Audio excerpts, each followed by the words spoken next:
Ayan, meron ako ditong hinog na saging na saba. Binalatan ko na.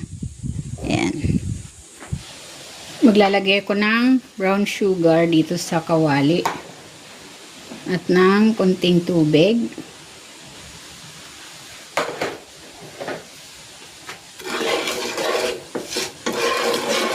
Ayan, lulutuin natin ito hanggang sa mag-melt yung asukal.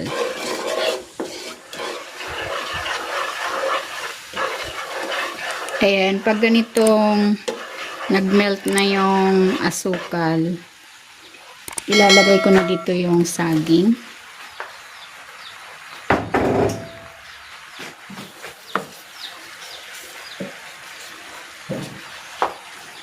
Tatakpan ko ito para maluto yung saging.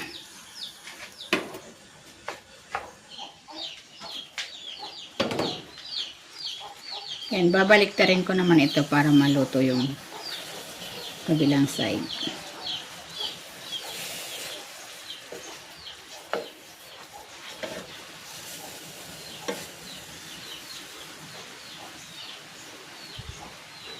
Tatakpan ko ulit.